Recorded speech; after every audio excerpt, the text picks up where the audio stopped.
Start और कितनी बारिश का इम्कान, कितनी बारिश हो गई है। उनीबा ज़मीन शाह हमारे साथ हैं और कराची का हाल जो है वो हमें बता रही हैं। एक्चुअली हम भी एक तो अपना आंखों देखा हाल बताते रहते हैं, लेकिन उनीबा आप किधर हैं इस वक्त, क्या देख रही हैं? The situation has been under control in Karachi. ऐसा not so bad so far. कोई आमद और रफ्त मसला नहीं है, मतलब पानी कहीं इस तरह से खड़ा हुआ नजर आ रहा।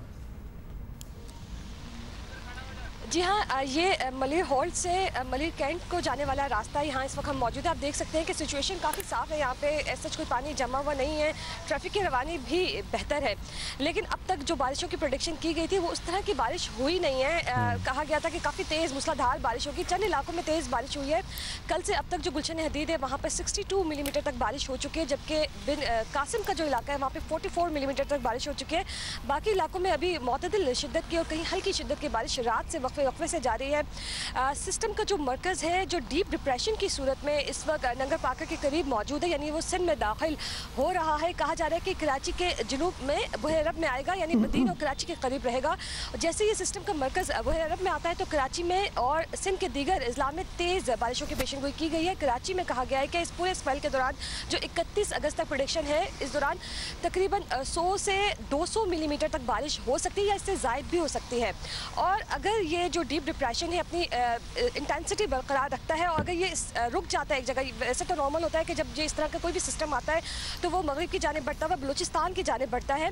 अगर ये रुक जाता है तो इससे ज़्यादा भी बारिशें हो सकती हैं, क्योंकि ये बहुत ज़्यादा एक मजबूत सिस्टम है और इसके जो मरकज़ में हवाएं हैं तकरीबन 60 किलोमीटर फी घंटा की रफ्तार से चल रही हैं। और ये सिस्टम जैसे ही करीब आएगा तो कराची में शदीद हवाएं, तेज़ हवाएं चलने की पेशेनगोई की गई है। नहीं तो ये सिस्टम कराची के करीब आने की पेशगोई कब की गई है? आज रात में सिस्टम कराची के करीब आ सकता है जिसमें तेज़ हवाएं और आंधी की सी कैफियत होगी, या कल रात तक पहुंचेगा ये सिस्टम कराची के करीब? जी हाँ, आज रात या कल सुबह तक ये कराची के करीब जुनूब में आ सकता है। ये ठट्टा और बदम, क्योंकि इसका बहुत बड़ा है हजूम है, छोटा सिस्टम नहीं, काफ़ी डीप डिप्रेशन है, यानी आप अगर साइक्लोन है ना, ये साइक्लोन बनने से एक पहले की स्टेज है। तो ये काफ़ी मजबूत एक सिस्टम है। अब तक का सिंध का सबसे ताकतवर सिस्टम ये कहा जा रहा है, जो मानसून में ये असरअंदाज हो रहा है सिंध पर। तो ये जब आएगा तो कराची और बदीन के करीब होगा, तो ये आज रात से और या कल सुबह के दौरान ये कराची के करीब आ सकता है और तेज़ हवाएं चल सकती हैं। और हमें आगाह किया गया है कि 60 से 70 किलोमीटर फी घंटा की रफ्तार से हवाएं चल सकती हैं। अब्दुल्ला, आपने देखा होगा कि गुज़िश्ता रात जो इस रात परसों रात जो बारिश हुई थी उसके साथ तेज़ हवाएं चली थी। कराची के मुख्तलिफ मकामात पे आपने बड़े बड़े दरख्त गिरे हुए देखे होंगे, तो आप ये अंदाज़ा लगाएं कि काफ़ी तेज़ ये हवाएं होती हैं, जिससे बिलबोर्ड्स, आपके जो सोलर पैनल्स हैं या फिर जो आपके दरख्त हैं या कमज़ोर इंफ्रास्ट्रक्चर है, उनको नुकसान पहुँचने का अंदेशा रहता है। बिल्कुल उनीबा, ऐसा ही है। लैंड से फिर समंदर में आएगा तो समंदर में शदीद तुग़यानी रहेगी।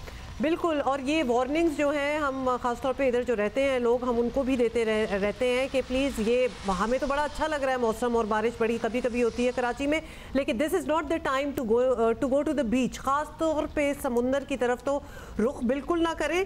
और उनीबा, जहाँ आप खड़ी हैं थोड़ा सा हम पूछना भी चाहते हैं आपसे कि कहीं पानी जमा हुआ आप देख रही हैं कोई, जो हमने पिछले कुछ सालों में कराची के बारिशों के साथ जो प्रॉब्लम्स होते हैं वो आप आइडेंटिफाई कर रही हैं या नहीं? क्योंकि हमें ज़रा लग रहा है कि बेहतरी हुई है इस बार। जी हुमा, आप बिल्कुल बेहतर कह रही हैं, ऐसा ही है। आप अगर एयरपोर्ट का इलाका देखें, मलिर का इलाका देखें, शार फैसल देखें, ये क्वाइट क्लियर है। लेकिन कल हमारे कुछ नुमाइंदगान ने उन्होंने रिपोर्ट किया कि जो ओल्ड एरिया है या फिर कुछ बाकी इलाके हैं जहाँ पर नाले साफ़ किए गए, तो वहाँ का जो कचरा है वो नाले से कचरा निकालने के बाद वो बाहर ही रख दिया गया। अब आप खुद समझें कि जब बारिश होगी तो वो कचरा कोई फिल्टर प्लांट तो वहाँ लगा हुआ नहीं है कि कचरा वापस नहीं जाएगा, वो वापस ही जाएगा। जबकि कुछ ओल्ड एरिया के इलाके जहाँ पे रोड जो है वो टूट फूट का शिकार है, जहाँ पे रोड्स टूट फूट का शिकार हैं। जैसे अगर आप शाह फैसल कॉलोनी के अंदर जाती हैं या मलिर के जो अंदर के इलाकों में जाती हैं, यहाँ पे एक इलाका है मॉडल कॉलोनी जहाँ से पिंक बसेस और ग्रीन बसेस चलती है, वो इलाका पूरा रोड टूट फूट का शिकार है। वहाँ पे पानी जमा है, जिसकी वजह से ग्रीन लाइन और जो पिंक लाइन है उसकी जो वो R1 रूट है वहाँ से बसेस का जो है रास्ता तब्दील कर दिया गया। अब वो काला बोर्ड से निकल रही हैं और ये अभी से नहीं है, ये जो लास्ट बारिशें हुई थी उसके बाद से वहाँ पर पानी जमा है और जगह जगह रोड टूट फूट का शिकार है। तो बसें अपने जो नॉर्मल रूट पर नहीं चल पा रही हैं। जो अंदरूनी इलाके हैं, मतलब शहर के जो रिहायशी इलाके हैं, वहाँ पर टूट फूट बहुत हमें नजर आ रही है। शाह फैसल कॉलोनी में काफ़ी नजर आई, मलिर के काफ़ी इलाकों में हमें नजर आई। इस तरह से गार्डन के करीब के जो इलाके हैं जहाँ पे सड़कें टूट फूट का शिकार है, वहाँ पर पानी जमा है। लेकिन ऐसा अगर मैं कहूँ कि ट्रैफिक की रवानी बहुत शदीद मुतासिर है, तो ऐसा नहीं नजर आ रहा। यहाँ पर तो मलिर के जो बाहर की जो मेन रोड्स हैं ये काफ़ी क्लियर हैं। आप देख सकते हैं कि ट्रैफिक नॉर्मल के मुताबिक चल रहा है। बिल्कुल, क्योंकि हम जो विजुअल्स देख रहे हैं, और ये बड़ी आयरॉनिक बात है, जहाँ इतनी मेहनत हो, सफाई का अमल जो है वो हो भी, ऑब्वियस इतना पब्लिक प्रेशर भी होता है। जिस तरह आपने नालों की बात की है, इतनी मेहनत की, बार सारा गंद जो है वो निकाल दिया, नालों को साफ कर दिया, लेकिन फिर वहाँ जो गंद निकाला है उसको भी तो उठा के कहीं और लेके जाए ना, क्योंकि ज़ाहिर पानी आएगा तो वो सारा गंद वापस नालों में चला जाएगा, तो मेहनत भी ज़ाया होगी और प्रॉब्लम्स वहीं की वहाँ होंगी। लेकिन एनीवे, दिस इज हमें जो भी आपने जगह ने, और हम भी पूछते रहते हैं इर्द गिर्द, बेहतरी है डेफिनेटली। अब obviously it's going to rain a lot more, forecast तो यही कह रहा है, तो हम बस दुआ करते हैं इंशाल्लाह सब ठीक रहे। अच्छा जी, PDMA सिंध हमारे साथ मौजूद हैं, PDMA के सिंध के डायरेक्टर जनरल सैयद सलमान शाह, उनसे बात करते हैं। शाह साहब, मानसून का जो नया स्पेल चल रहा है, कौन कौन से इलाके हैं जहां आपको वार्न किया गया है कि भाई यहां अपनी तैयारी मुकम्मल रखें, यहां सैलाब का खतरा है या अर्बन फ्लडिंग हो सकती है? देखिए जी, जो मेनली ये जो इंडिया से जो इस वक्त सिस्टम आ रहा है, इंडियन साइड से, गुजरात वाले एरिया से, उसमें ज़्यादा जो उसकी इंटेंसिटी होगी वो थरपाकर रीजन के जो साउथ सिंध के जो अजला है, जिनमें ठट्टा, सिजाल, बदीन, थरपाकर, हैदराबाद, मीरपुर खास, उमरकोट, सांगड़, ये इलाके हैं जो कि जिनके ज़्यादा जो कि इसके इन्फ्लुएंस में होंगे। लेकिन इसके अलावा जो बाकी सिंध के अजला हैं जो कि हमारे नॉर्थ की तरफ पड़ते हैं और वेस्ट की तरफ पड़ते हैं, वहाँ पे भी बारिशें होंगी।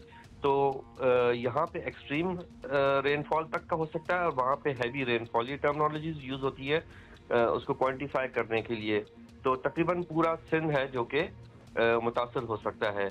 जहाँ तक सैलाब का ताल्लुक है, तो सैलाब का सूरत जो ये बारिश का स्पेल है, अगर वो कॉन्टिन्यूस पड़ा और उसमें कोई वक्फा नहीं आया कि ड्रेनेज कर दिया जाए, पानी का निकाल किया जाए, तो फिर शहरी इलाकों में हल्के सैलाब की तवक्का की जा सकती है।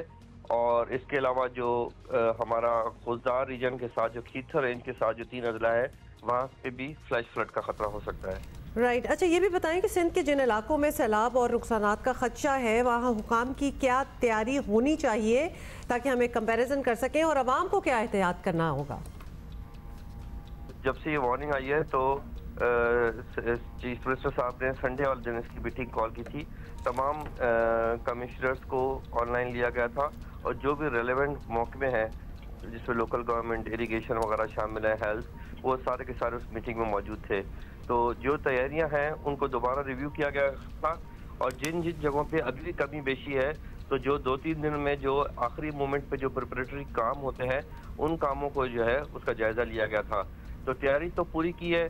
PDMA ने अपनी जितनी मशीनरी थी जो कि हमने मुख्तलिफ अजला में भेजनी होती है ताकि बारिश के पानी को निकाला जा सके, वो हैवी मशीन जो है वो डिप्लॉय कर दी गई हैं। तकरीबन 200 के करीब मशीनें हैं जो हमारी ट्रक माउंटेड मशीन होती है, मोबाइल मशीन है कि वो शहरी इलाकों से पानी निकालने काम आती हैं, उन सबको जो है डिप्लॉय कर दिया गया है एज पर द थ्रेट और उस शहर पे कितनी ज़रूरत है मशीनों को। तो ये तैयारियां की गई हैं और इसी तरीके से डिस्ट्रिक्ट्स ने भी जो है वो अजला के वो जगह है जहाँ पे ज़्यादा ख़तरा है, वहाँ पे उनको फोकस किया है। ड्रेनेज नेटवर्क अगर कहीं पे बंद है या कहीं पे किसी बंदों को स्ट्रेंथन करने की ज़रूरत है, तो उस पर जो है वो फोकस किया जा रहा है। अच्छा, शहरी इलाकों की बात कर लेंगे शाह साहब। ख़ासतौर पर कराची, हैदराबाद में बारिश कम भी हो तो असर ज़रा ज़्यादा होता है, सड़कों पे ज़्यादा पानी होता है, फिर सड़कें टूट फूट को ऑलरेडी शिकार हैं। तो PDMA को लगता है कि इस शहर का इंफ्रास्ट्रक्चर या शहरों के इंफ्रास्ट्रक्चर इन हालात से निपटने के लिए तैयार हैं? Can the cities take it? देखिए जी, इंफ्रास्ट्रक्चर में जो है हमारा सिस्टम जो डिज़ाइन है वो बहुत कम बारिश के लिए डिज़ाइन है, लेकिन unfortunately because of climate change के फिनोमेना की वजह से पिछले कुछ सालों से हम मुसलसल जो है वो बहुत ज़्यादा बारिश रिसीव कर रहे हैं, चाहे वो कराची हो, चाहे वो हैदराबाद हो, या इस साल जैसे सखर में हुई है। हमारा इंफ्रास्ट्रक्चर उसके को फुली तौर पे कॉप अप करने के लिए तैयार नहीं है, लेकिन ये है कि कुछ मेजर्स के लेके हम पानी के निकास को जल्द से जल्द मुमकिन बना सकते हैं।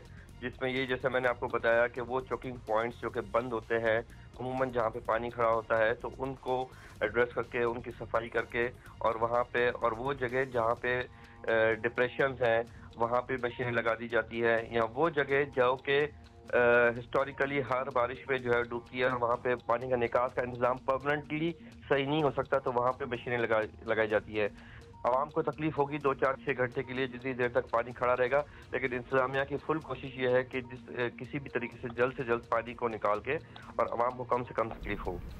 शुक्रिया सलमान शाह साहब फॉर बीइंग विद अस।